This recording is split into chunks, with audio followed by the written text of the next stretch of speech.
Sampai hari ini saudara jangan pernah ragu untuk menceritakan, memberitakan kebangkitan Yesus karena kuburnya kosong, saudara. Semua orang siapa saja boleh datang ke kubur Yesus. Kuburnya kosong. Enggak ada jenazahnya. Enggak ada tulang belulangnya. Amin.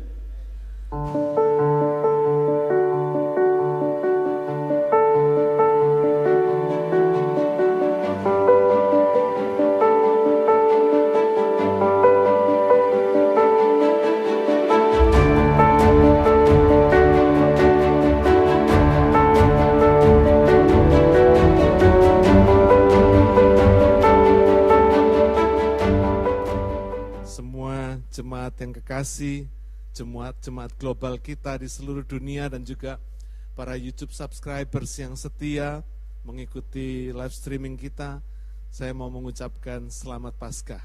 Ya.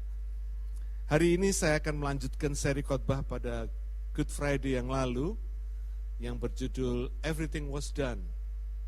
Hari ini seri yang kedua. Di seri yang pertama kita membahas tentang kematian Yesus. Di seri yang kedua ini kita membahas tentang kebangkitannya yang luar biasa. Nah, banyak orang yang tidak sadar, saudara, bahwa semua yang berhubungan dengan Tuhan itu dahsyat. Siapa yang setuju? Praise God. Ya, ingat-ingat, saudara. Semua yang berhubungan dengan Tuhan itu pasti dahsyat. Ya. Meskipun kadang kita pandang kecil, tapi apa saja yang dari Tuhan pasti besar. Meskipun orang memandangnya biasa, tapi semua yang dari Tuhan pasti luar biasa. Ya. Kenapa? Karena Tuhan itu besar dan luar biasa. Tuhan kita itu bukan Tuhan yang biasa-biasa, saudara. Tapi Dia besar dan luar biasa. Ya. Kebesaran dan kedahsyatan Tuhan itu tercermin lewat peristiwa kebangkitan Yesus yang akan kita bahas dalam khotbah pada hari ini. Nah, fakta-fakta apa yang bisa kita peroleh informasinya di dalam Alkitab tentang kebangkitan Yesus ini yang kita rayakan pada hari ini? Hari yang terpenting di dalam seluruh kekristenan kita. Mari kita baca kitab Yohanes pasal yang ke-20. Kita baca Yohanes 20 ayat yang pertama sampai dengan ayat yang ke-7. Pada hari pertama minggu itu, pagi-pagi benar ketika hari masih gelap, pergilah Maria Magdalena ke kubur itu, dan ia melihat bahwa batu telah diambil dari kubur. Ia berlari-lari mendapatkan Simon Petrus dan murid yang lain yang dikasihi Yesus, dan berkata kepada mereka, Tuhan telah diambil orang dari kuburnya, dan kami tidak tahu di mana ia diletakkan. Maka berangkatlah Petrus dan murid yang lain itu ke kubur. Keduanya berlari bersama-sama. Tetapi murid yang lain itu berlari lebih cepat daripada Petrus, sehingga lebih dulu sampai di kubur. Ia menjenguk ke dalam dan melihat kain kapan terletak di tanah. Akan tetapi ia tidak masuk ke dalam. Maka datanglah Simon Petrus yang menyusul dia dan masuk ke dalam kubur itu. Ia melihat kain kapan terletak di tanah, sedang kain peluh yang tadinya ada di kepala Yesus tidak terletak dekat kain kapan itu, tetapi agak di samping di tempat yang lain dan sudah tergulung. Saudara, peristiwa ini satu peristiwa yang dahsyat. Ya. Fakta pertama yang kita bisa melihat di sini, kadang kalau saya memikirkan fakta yang pertama ini saya jadi malu sendiri. Pada peristiwa Golgota ini, sekitar kematian dan kebangkitan Yesus ini, yang ada di sekitar Yesus itu para wanita, saudara. Saya nggak tahu kenapa ini, para prianya ada di mana ini. Ya. Malu, saudara. Sebagai pria saya malu. Kenapa? Di peristiwa yang paling penting ketika Yesus mati di kayu salib dan ketika Yesus bangkit dari kematian, nggak ada prianya di situ. Yang ada para wanita. Saudara, ini menunjukkan betapa wanita itu punya peran penting sebagai saksi-saksi kehidupan, sebagai saksi-saksi Tuhan. dalam peristiwa sejarah di Golgota ini. Tuhan pakai para wanita untuk menjadi saksi dalam peristiwa terpenting dalam sejarah keselamatan manusia. Bayangin kalau pada hari Minggu itu, nggak ada wanita yang datang ke kubur.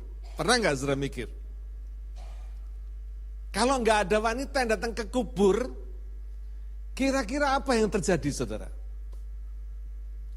Cerita pasti berubah, betul? Saya percaya wanita-wanita ini sepanjang malam mereka gelisah, menunggu-nunggu fajar supaya mereka bisa segera ke kubur.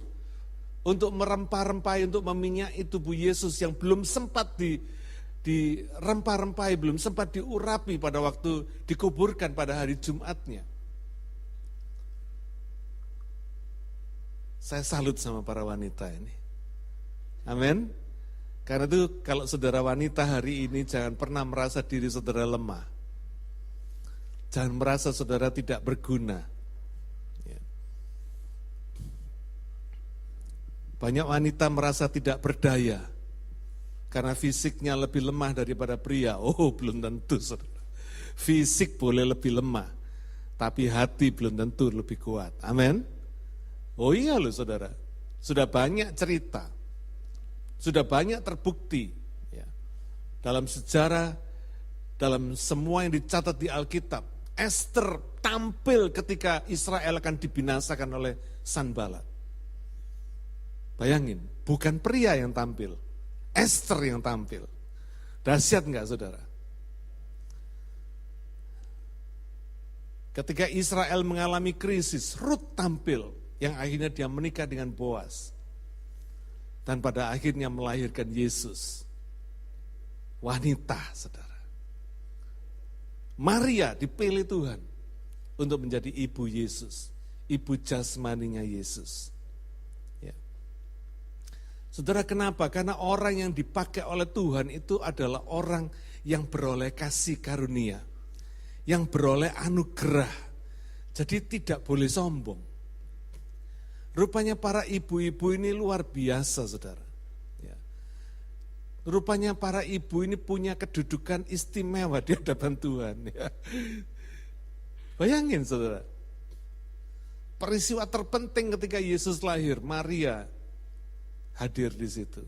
Ketika Yesus mati, perempuan. Ketika Yesus bangkit, perempuan, saudara. Halo para pria. Halo. Where are you? Ketika momen-momen penting dalam kehidupan ini, where are you? Ketika keluarga saudara membutuhkan pendidikan untuk takut akan Tuhan, where are you? Sibuk cari duit? Mestinya para pria yang mendidik, memimpin keluarga. Tapi biasanya siapa yang didik keluarga? Mama, betul enggak? Ibu-ibu, pria-pria tukang kasih duit. Dia pikir dengan kasih duit, dengan menafkahi cukup, no. Ada tanggung jawab dari seorang pria kepala keluarga untuk memimpin sebuah keluarga, untuk memimpin istrinya, untuk memimpin anak-anaknya. Enggak cukup saudara cuma kasih duit. Tapi saudara perlu menginvestasikan moral kerajaan sorga bagi keluarga saudara. Bagi istri dan anak-anak saudara. Saya mau yakinkan saudara, kalau papa-papa, para bapak ini tidak bisa memberikan contoh hidup takut akan Tuhan kepada suami, kepada istri dan anak-anaknya, jangan pernah berharap keluarga saudara takut akan Tuhan. Peranan orang tua, peranan bapak, peranan seorang pria, itu dikatakan dalam Alkitab sebagai Kristus. Suami sebagai Kristus, istri sebagai jemaat gerejanya. Jangan dilupakan ini, jangan dibalik saudara. Kamu aja Maya yang jadi Kristus ya, aku jemaatnya. Titip doa ya. No. Tidak ada itu saudara. Amin. Fakta yang pertama membuktikan. Ya. Tuhan tidak cari orang hebat, tapi orang yang mau dipakai oleh Tuhan. Kalau saudara seorang pria, saudara seorang bapak, seorang ibu, saudara mau dipakai oleh Tuhan, engkau akan merendahkan hatimu untuk dipakai dan diurapi oleh Tuhan. Menggenapi rencananya yang sempurna. Tuhan tidak cari orang hebat, tapi yang bersedia melayani Tuhan. Tuhan tidak cari orang yang terpandang, yang bagaimana, yang kaya raya, tidak. Tuhan mau cari orang yang punya hati hamba, yang mau taat dan setia kepada Tuhan seumur hidupnya. Saudara kalau tahu suami saudara, kalau saudara seorang wanita tahu suami saudara lagi memble, saudara harus berani tampil, amin, menjadi penolong yang sepadan buat suamimu. Bawa suamimu, jangan terus saudara berpikir, yang penting saya dibelanjai Pak, yang penting nafkahnya hadir, suami saya nggak hadir nggak apa-apa, yang penting duitnya hadir. Saudara jangan berpikir gitu. Kalau suami saudara memble, saudara istri-istri punya tanggung jawab untuk membawa suami saudara takut akan Tuhan. Tegur suami saudara. Pak, kamu ini imam, kamu harus memimpin keluarga, kepala keluarga. Kamu harus jadi contoh bagi keluarga. Kalau engkau menghendaki istrimu dan anakmu berdoa, engkau tunjukkan bapak sendiri harus berdoa. Kalau engkau mau istri dan anak-anakmu takut akan Tuhan, bapak sendiri harus hidup takut akan Tuhan.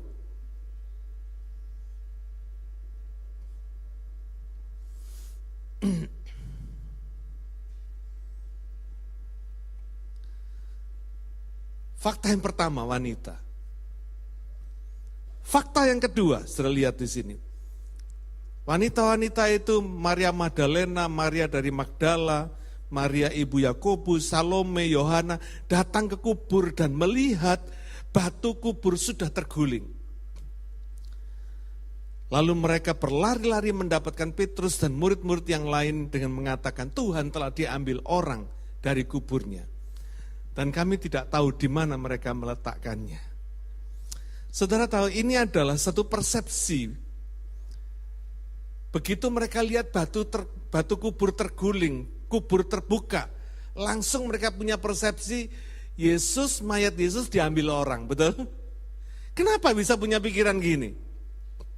Karena rupanya wanita-wanita ini juga tidak ingat dan tidak percaya mungkin kalau Yesus itu bangkit. Karena Yesus sudah mengatakannya ketika dia masih di Galilea, dia bilang anak manusia itu akan disalibkan, akan mati dan pada hari ketiga dia akan bangkit.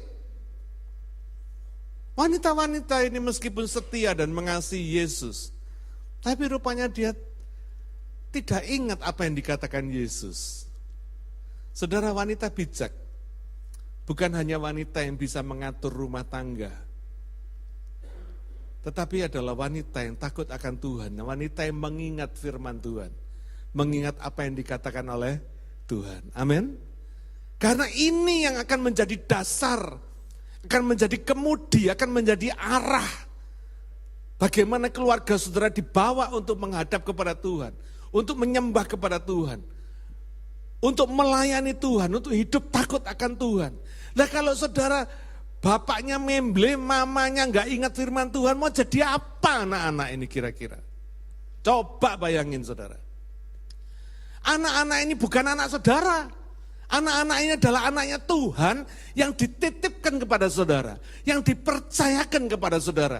Karena itu papa, mama, orang tua harus jadi godly parents, orang tua yang ilahi, yang mampu membawa anak-anak ini, yang mampu mendidik dan membesarkan anak-anak ini sebagai anaknya Tuhan. Bukan anak saudara sendiri. Sama sekali bukan. Saudara coba dipercaya. Kita para orang tua ini dipercaya oleh Tuhan untuk memelihara, membesarkan, mendidik anak-anak kita sebagai apa? Anak-anak Tuhan.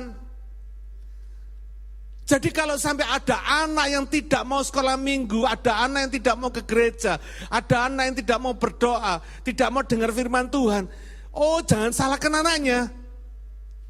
Salahkan orang tuanya lebih dulu. Saudara ingat Maleakhi 2 ayat 15 berkata, apa yang dikehendaki Tuhan dari kesatuan itu? Generasi ilahi, keturunan ilahi.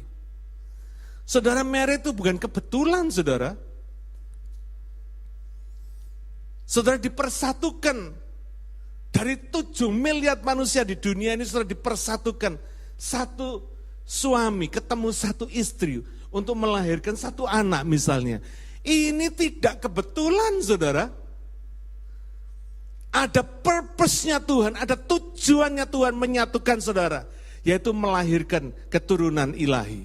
Dan keturunan ilahi inilah yang harus dipertanggungjawabkan di hadapan Tuhan.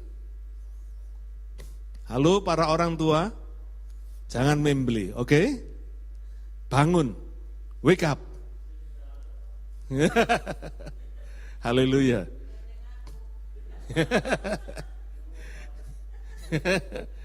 Ya, semoga di sini tidak ada. Yang banyak itu di sana sini. Saudara, ini persepsi. Ketika melihat batu kubur terguling, kubur terbuka, langsung para wanita ini berkata, dicuri orang. Tubuh Yesus dicuri orang. Kami tidak tahu di mana tubuhnya diletakkan. Saudara lihat ya, cinta Tuhan aja nggak cukup. Amin. Para wanita ini cinta Tuhan, saudara. Tapi cinta Tuhan tanpa mengingat firman-Nya, tanpa memegang perintah-perintahnya, tanpa hidup sesuai dengan firman-Nya, tidak cukup, saudara. Saudara akan bisa punya persepsi yang salah, dan itu salahnya nggak tanggung-tanggung, 180 derajat. Yesus bangkit dibilang dicuri orang, saudara. Nah, bayangin kalau persepsi ini saudara bawa, saudara sampaikan kepada suami dan kepada anak-anak saudara. Persepsi yang salah tentang Tuhan ini, saudara bawa, saudara sampaikan, saudara beritakan kepada suami dan anak-anak saudara. Mau jadi apa ini, saudara?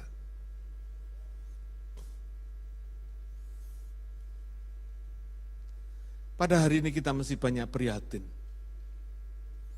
Data di dunia, 70% anak muda meninggalkan gereja. Tidak mau dekat sama Tuhan, tidak mau agama-agamaan, tidak mau Tuhan-Tuhanan. Bayangin, saudara, ngeri enggak? Siapa yang disalahkan? Salahkan orang tuanya. Karena mereka tidak berhasil mendidik anaknya takut akan Tuhan. Saya percaya kalau anak itu dididik mulai dari kecil untuk takut akan Tuhan, dengan memberikan teladan orang tua yang takut akan Tuhan, yang mengasihi Tuhan, yang melayani Tuhan, saya percaya anak kita nggak akan kemana-mana. Dia akan mengikuti teladan saudara. Bandel-bandel boleh, tapi nanti akan kembali lagi. Amin. Ya.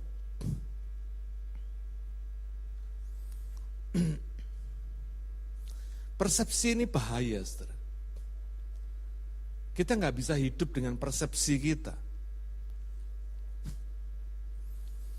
Karena terbatas, subjektif, dan berdasarkan apa yang dilihat. Padahal hidup ini tidak selalu berdasar apa yang kita lihat.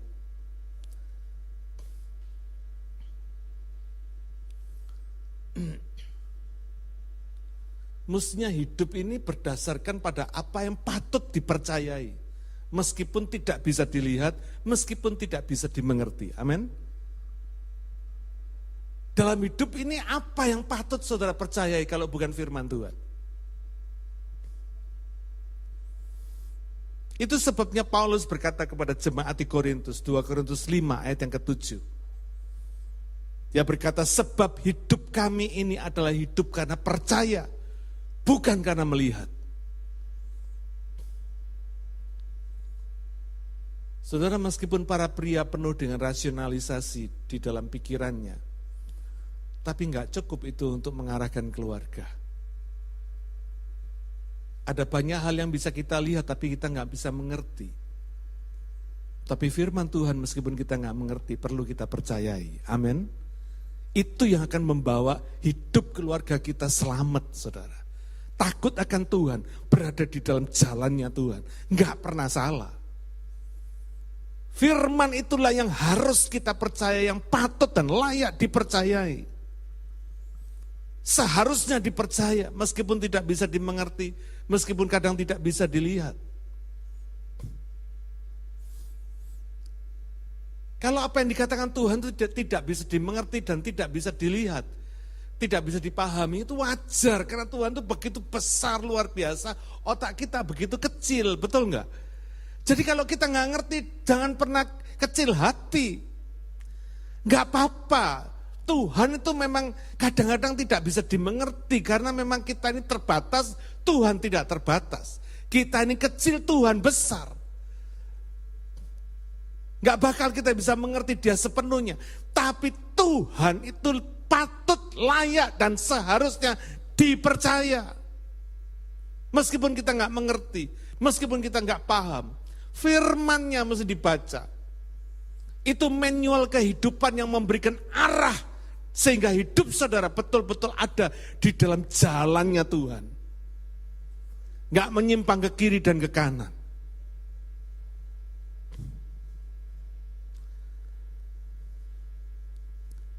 Kalau firman Tuhan, perkataan Tuhan sudah tidak kita percaya, tidak kita baca, tidak kita pedulikan. Saudara mau percaya, mau mempedulikan perkataannya siapa? Coba bayangin. Coba jawab pertanyaan saya.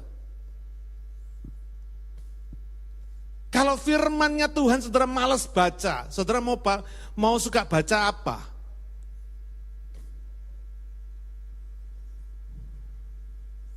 Persepsi sering bertolak belakang dengan fakta yang sebenarnya. Karena itu jangan pernah hidup dengan persepsi. Karena persepsi bisa menjadi jerat, bisa menjadi jebakan iblis yang bisa menyesatkan dan menghancurkan. Karena persepsi bisa berkembang menjadi paradigma, menjadi cara pandang yang salah. Sesuatu yang benar dianggap salah, yang salah dianggap benar. Padahal sebetulnya salah besar. Saya mau kasih contoh saudara. Dulu zaman saya kalau ada pakai celana robek sedikit, mama saya sama papa saya sama mak saya sudah ngomel terus, itu celana kok masih dipakai, kata ya.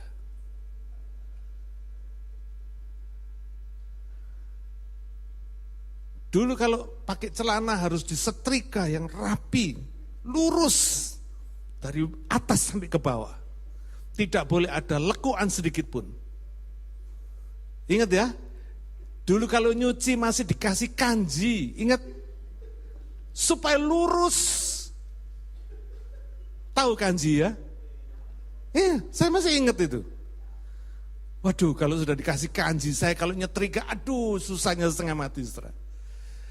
Melenceng sedikit sudah susahnya setengah mati, ngembaliinnya setengah mati. Saudara. Karena dikasih kanji. Robek sedikit sudah diomelin. Padahal saya setiap kali pulang sekolah baju saya kebanyakan compang-camping karena berkelahi. Ya. Tapi sekarang coba, celana baik-baik dibolongi saudara, dilobangi, disobek-sobek, disuar-suir saudara, sampai jalan keplek-keplek gini. Aduh, bayangin, ini loh persepsi. Dia pikir yang keplek-keplek, yang ISIS seperti itu bagus, modis katanya saudara. Ini contoh persepsi yang keblinger saudara. Yang salah dianggap benar, yang benar dianggap salah, betul enggak? Kalau saudara pakai celana rapi yang disetrika kenceng dari atas ke bawah, saudara bilang apa? Kuno. Old fashion, gak trendy papa ini, gak main papa ini.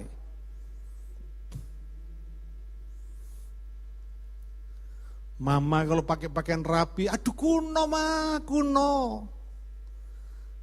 Tapi kalau pakai pakaian miskin dia bilang, wah Ini hebat ini. Mama gua modern Mac. Saudara, persepsi bisa keliru. Amin. Ya. Tapi firman Tuhan tetap kekal selamanya.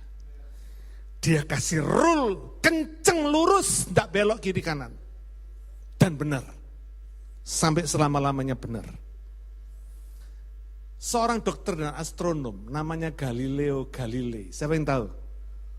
Ya, ingat ya, Galileo Galilei.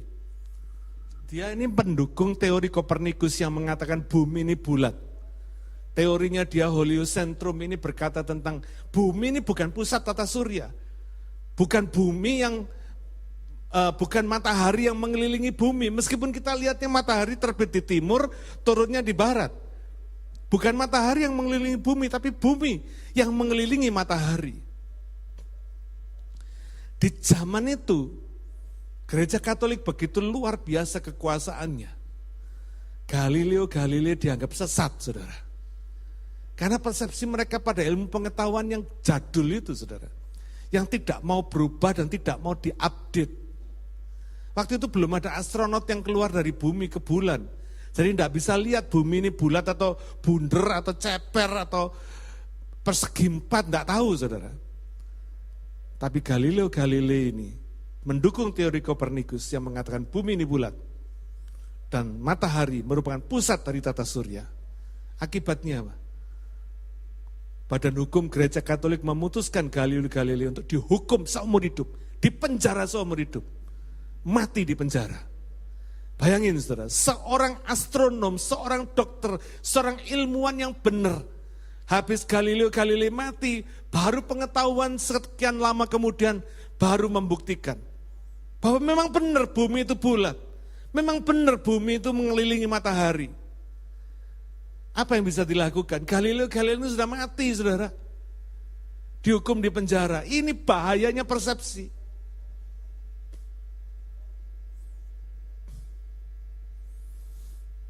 Karena dianggap ilmu pengetahuannya mengacaukan persepsi ilmu pengetahuan pada waktu itu. Setan paling suka bermain dengan persepsi ini. Sehingga bagi yang tidak mengerti kebenaran akan mudah ditipu sehingga percaya pada persepsi yang diciptakan oleh setan ini. Contoh, berapa banyak orang Kristen berpikir kalau dia mengalami masalah dia dihukum Tuhan? Ada enggak? Banyak enggak? Selalu kalau orang Kristen mengalami masalah, selalu pikirannya pertama kali apa? Salah gua apa ya? Saya mau kasih tahu saudara. Apa untungnya Tuhan menghukum saudara? Oh, Tuhan mati buat menyelamatkan kita. Kalau kita bersalah, kalau kita berdosa, Tuhan mau supaya kita kembali dan bertobat kepadanya. Dia panjang sabar, dia tunggu saudara untuk kembali, bertobat. Tidak ada hati Tuhan tujuannya menghukum, tidak ada.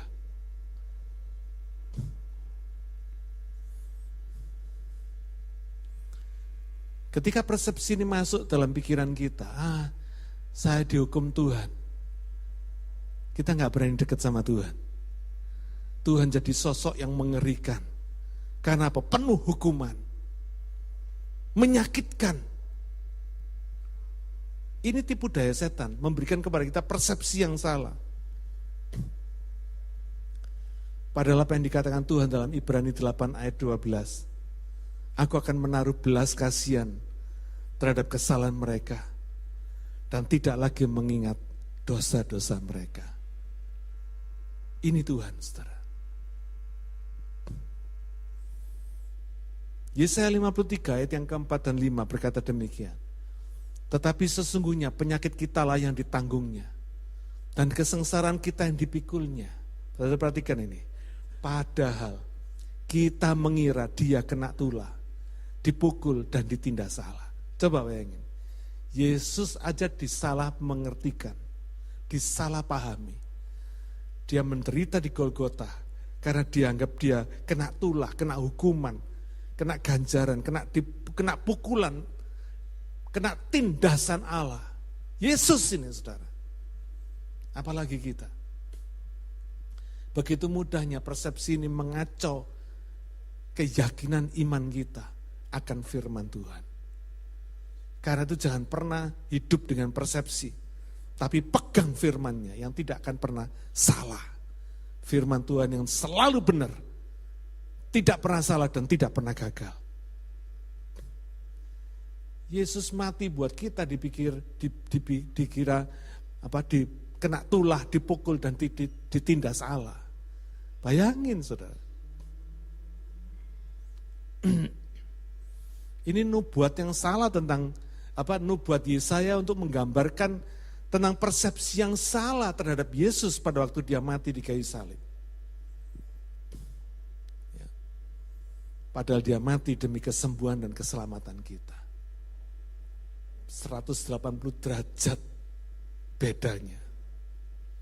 Fakta yang ketiga, batu kubur terguling, kubur terbuka, kain kapan terletak di tanah dan kain peluh tergulung rapi. Sudah jelas batu kubur ini digulingkan untuk apa? Siapa yang tahu tujuannya apa? Supaya Yesus bisa keluar dari kubur. Enggak, saudara. Batu kubur ini dibuka, digulingkan, bukan supaya Yesus bisa keluar dari kubur. Biar batu kuburnya tidak dibuka sekalipun Yesus sudah keluar dari kubur. Betul? Kain kapannya sudah terletak di tanah, kain peluhnya sudah tergulung rapi. Bangkitnya kapan yang kita nggak tahu, saudara. Yang pasti dia sudah keluar kubur sebelum batu kubur dibuka. Jadi apa tujuannya supaya kalau batu kubur itu dibuka, digulingkan? Supaya murid-muridnya dan semua orang bisa masuk ke dalam kubur. Bukan supaya Yesus keluar kubur. Supaya murid-muridnya dan semua orang bisa masuk ke dalam kubur, bisa melihat kain kapan itu, bisa melihat kain peluh itu, bisa membuktikan Yesus bangkit. Karena kebangkitan itu perlu dibuktikan, saudara. Sama seperti perlu disaksikan, perlu diberitakan. Demikian juga perlu dibuktikan, dan sampai hari ini saudara jangan pernah ragu untuk menceritakan, memberitakan kebangkitan Yesus karena kuburnya kosong, saudara. Semua orang siapa saja boleh datang ke kubur Yesus. Kuburnya kosong. Enggak ada jenazahnya. Enggak ada tulang belulangnya. Amin.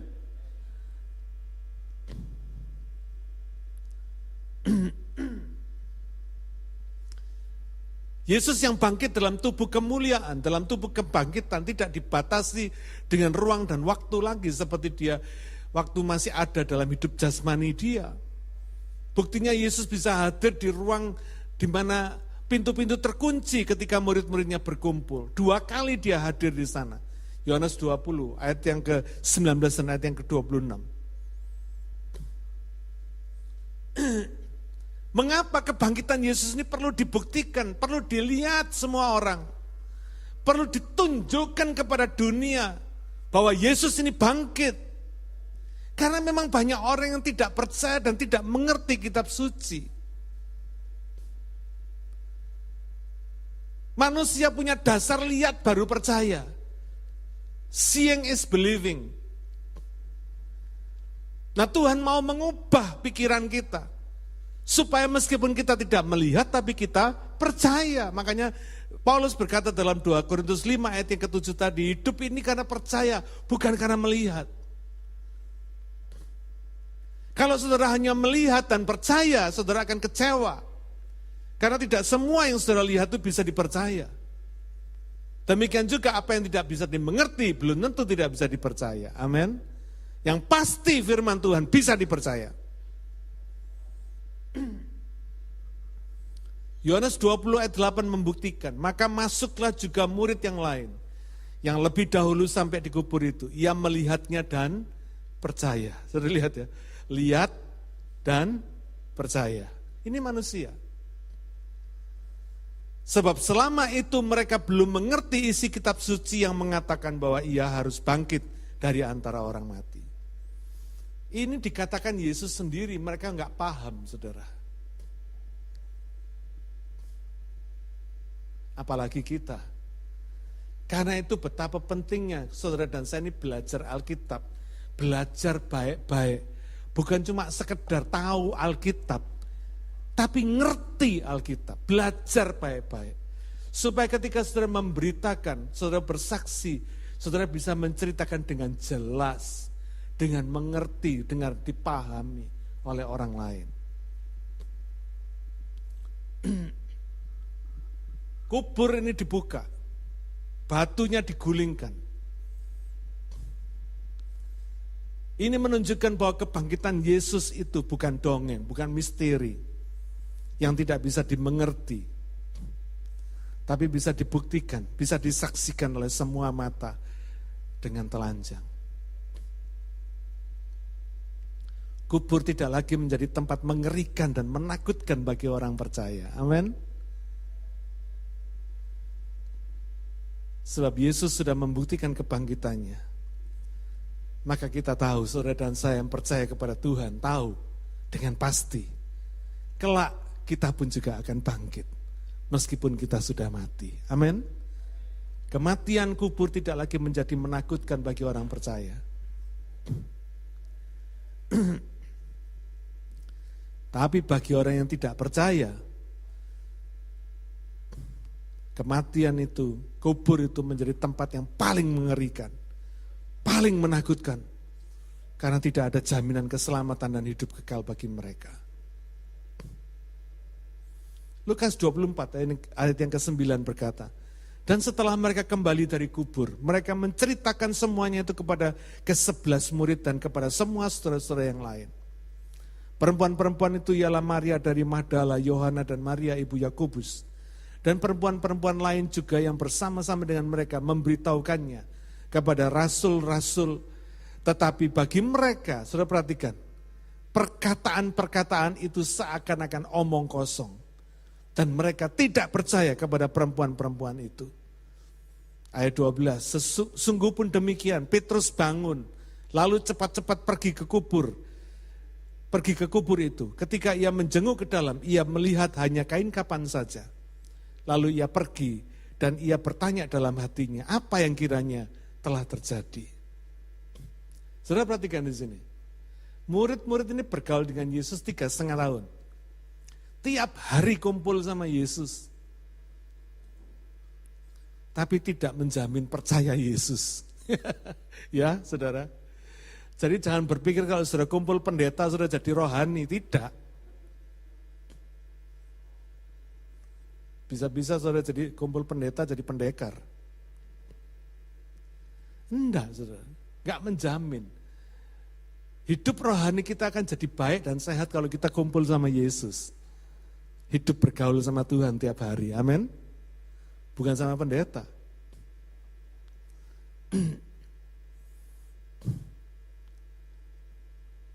Alkitab mencatat mereka murid-murid Yesus tidak percaya kepada perempuan-perempuan itu. Tapi sesungguhnya murid-murid Yesus sudah dibuktikan mereka bukan tidak percaya pada perempuan-perempuan itu. Tapi tidak percaya pada perkataan Yesus yang mengatakan dia akan bangkit.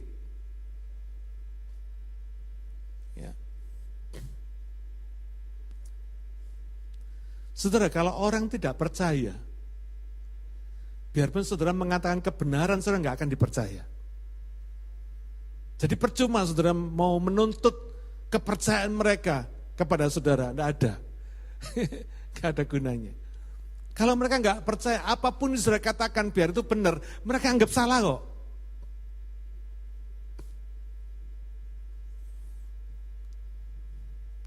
Tapi kalau orang itu percaya, biar tahayul dongeng pun dianggap kebenaran.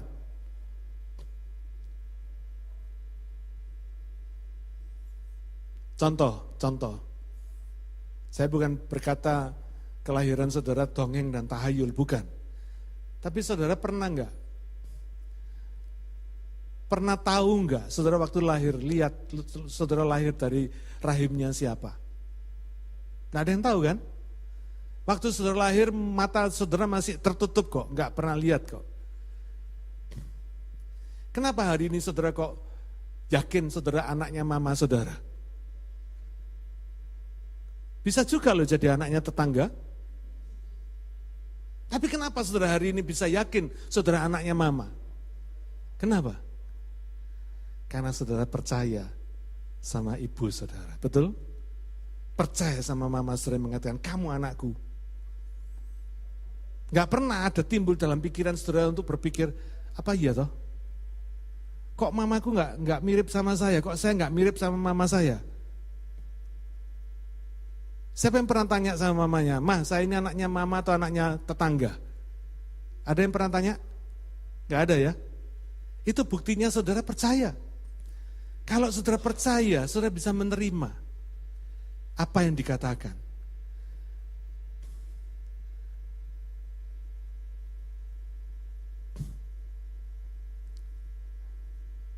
Nah, apa yang dilakukan oleh Petrus ini bagus. Meskipun dia tidak percaya, Petrus cepat-cepat pergi ke kubur. Di sana dia melihat kain kapan dan bertanya dalam hatinya, apa yang sebenarnya terjadi? Ini sikap positif, betul? Meskipun nggak percaya, dia cari tahu. Sehingga akhirnya dia tahu dan menemukan kebenaran. Sehingga dia bergerak dari tidak percaya menjadi percaya. Dari tidak tahu menjadi tahu, ada progres dalam kehidupan Petrus. Nah, banyak orang yang tidak percaya dan tidak tahu, tapi tidak berusaha cari tahu, saudara. Orang seperti ini adalah orang yang bodoh, tapi merasa dirinya pinter. Kalau kita tahu, kita kurang tahu dan kurang mengerti, maka kita harus cari tahu dan cari supaya kita makin mengerti, betul enggak, saudara? Tapi kalau kita makin apatis, makin pasif, nggak bisa berdoa ya tidak berusaha berdoa, nggak ngerti firman ya tidak berusaha baca firman, nggak ngerti Alkitab ya nggak berusaha belajar Alkitab. Apa yang mau kita harapkan? No progress, betul nggak? Nggak ada kemajuan, saudara. Padahal hidup ini adalah bertumbuh. Hidup ini adalah naik. Bukan turun, kata Tuhan. Ulangan 28. Aku bawa kamu naik dan tidak pernah turun. Jadi kepala, bukan jadi ekor. Saudara, ini Tuhan. Tuhan mau supaya hidup saudara dan saya itu naik, bukan turun. Pertanyaan pagi ini, saudara ini termasuk golongan yang mana? Yang banyak tahu, banyak mengerti, atau yang tidak banyak tahu dan tidak banyak mengerti? Yang tidak pernah cari tahu atau yang selalu ingin tahu? Selalu ingin belajar. Nah, saudara cari, coba renungkan sendiri. Kita ini masuk dalam golongan manusia yang mana? Ketika saudara tahu itu, saudara akan bisa mengerti. Hidup saudara ini punya progres apa enggak? Kalau tidak ada keinginan bagi hati saudara untuk tahu, untuk mengerti, untuk bisa, enggak akan pernah ada progres. Orang bisa asalnya dari enggak bisa. Orang tahu asalnya dari tidak tahu. Mencari tahu sehingga tahu. Tidak bisa belajar sehingga bisa.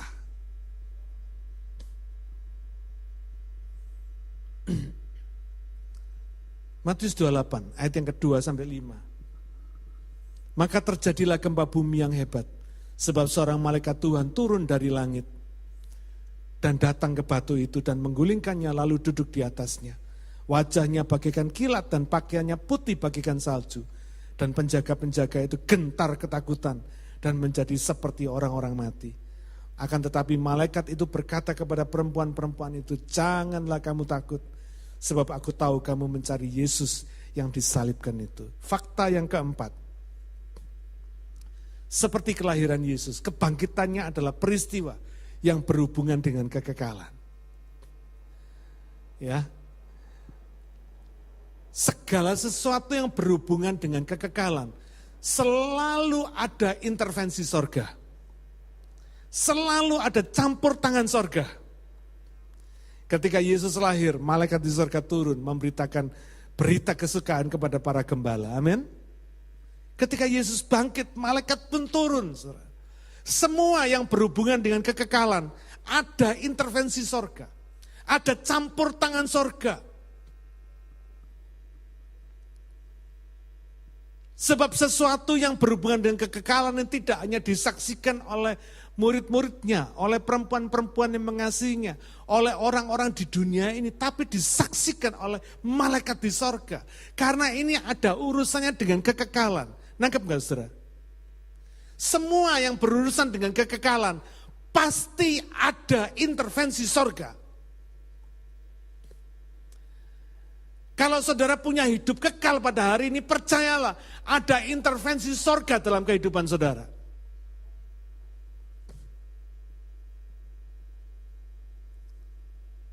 Semua yang saudara hubungkan dengan Tuhan, pasti akan menimbulkan intervensi sorga. Segala yang saudara invite, saudara undang Tuhan, campur tangan dalam kehidupan saudara, ada intervensi sorga. Ada campur tangan sorga. Jadi hidup ini tidak gelondong begitu aja. Bukan kesera-sera. Tapi betul-betul hidup ini adalah hidup yang dijaga, dipelihara, dilindungi, diarahkan, dipimpin, diberkati oleh Tuhan. Ada intervensi sorga. Sehingga hidup saudara dan saya pasti ajaib. Kalau ada intervensi sorga, hidup kita ini pasti ajaib. Apa yang saudara hubungkan dengan sorga, pasti ajaib. Kalau studi saudara dihubungkan dengan sorga, studi saudara pasti diberkati. Pasti ajaib. Pekerjaan saudara persembahkan untuk Tuhan. Melalui pekerjaan saudara boleh bawa jiwa datang kepada Tuhan. Pekerjaan saudara pasti diberkati oleh Tuhan.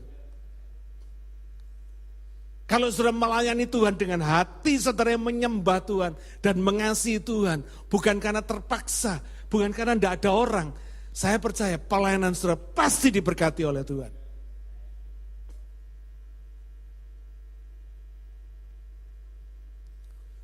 Itu sebabnya bagi orang-orang yang hidup di dalam kekekalan ini, orang-orang yang hidup berhubungan dengan sorga ini, berhubungan dengan Tuhan ini, ada good news yang hari ini saudara mesti dengar. Apa itu? Jangan takut. Amin. Berita pertama ketika Yesus lahir juga jangan takut. Ketika Yesus bangkit berita yang sama. Berita sorga selalu berkata, jangan takut. Apapun persoalan saudara yang saudara hadapi hari ini, jangan takut. Karena saudara tahu ada intervensi sorga, ada campur tangan sorga dalam kehidupan kita.